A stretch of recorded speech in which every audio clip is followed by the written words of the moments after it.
Europe 1. Le grand direct des médias, Thomas Joubert.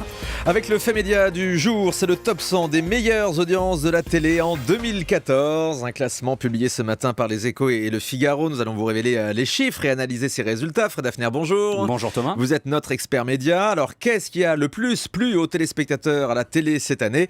Donnez-nous ces résultats. Alors déjà pour commencer Thomas, est-ce que vous pouvez me rappeler s'il vous plaît le nombre de chaînes qu'on capte en France? Si on compte le câble, le satellite, la TNT, on est à plus d'une centaine, 100, 200 même. Oui, facile, ça fait beaucoup de chaînes et pourtant seules 2 d'entre elles figurent dans ce palmarès, TF1 et France 2. TF1 comme d'habitude écrase tout le monde avec 95 des 100 meilleures audiences de l'année, 4 de moins que l'an passé. France 2, elle, obtient 5 des 100 meilleurs résultats, ce qui fait 4 de plus qu'en 2013. Les vases communicants fonctionnent à merveille. Oui, alors 5 places pour France 2 quand on comptabilise les replays, on va vous détailler ça dans un instant, chaîne par chaîne. Donc un détail d'importance saute aux yeux parmi ces 100 meilleurs programmes. Ah oui, c'est impressionnant. Made in France, 3 mots qu'on entend beaucoup depuis 2 ans. Il est de bon ton de consommer français. Eh bien, figurez-vous que les téléspectateurs ont entendu le message et ils le font. 18 des meilleures audiences de TF1 sont obtenues par des fictions françaises. C'est 2 fois plus que l'année dernière.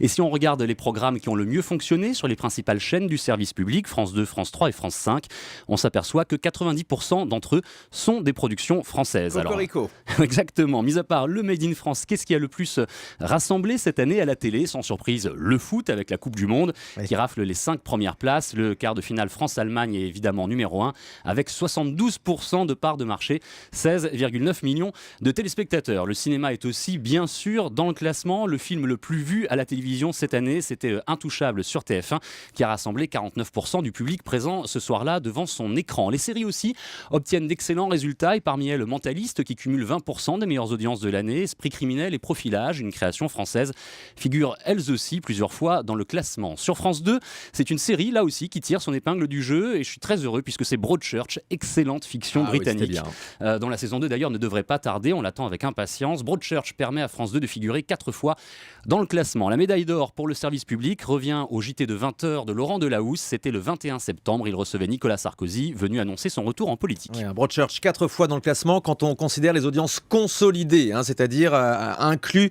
le replay alors que TF1 ne communique pas ces chiffres. En conclusion, quels enseignements tirés de ce classement? C'est plutôt positif quand même pour France 2. Effectivement Thomas, malgré la nette domination de TF1, le service public fait une belle percée. France 2 termine l'année avec une part d'audience moyenne en hausse de 0,1%. C'est peu, certes, mais c'est important de le souligner. C'est la première fois que la chaîne progresse depuis 1996. Ah oui. Et oui quand même, France 2 qui en profite pour communiquer du coup sur ses bons résultats, au-delà du classement des 100 meilleures audiences de l'année.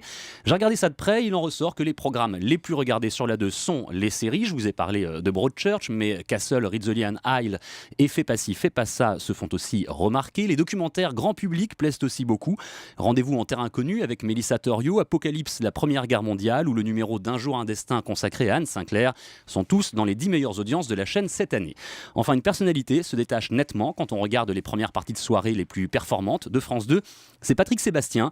Il est numéro 5 avec son émission spéciale 40 ans de carrière, numéro 14 avec le téléfilm Monsieur Max et la rumeur dont il est scénariste et dans lequel il joue, et enfin numéro 21 des meilleures audiences de France 2 avec le plus grand cabaret du monde du 31 décembre dernier.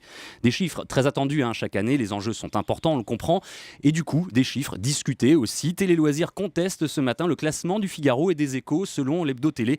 France 2 a fourni des chiffres, vous le disiez tout à l'heure Thomas, consolidés, c'est-à-dire regroupant l'audience du jour de diffusion et celle des services de replay les 7 jours suivants, alors que TF1 ne communique que sur les audiences de la première diffusion. Quoi qu'il en soit, le résultat ne change pas vraiment. TF1 avec 95 ou 98 des meilleures audiences de l'année reste archi leader et France 2 entame peut-être une renaissance avec des résultats objectivement meilleurs que les années précédentes. Oui, une belle image en plus pour France 2 en ce moment avec des beaux programmes comme Prodige qui est passé ce week-end et dont on vous a parlé hier matin.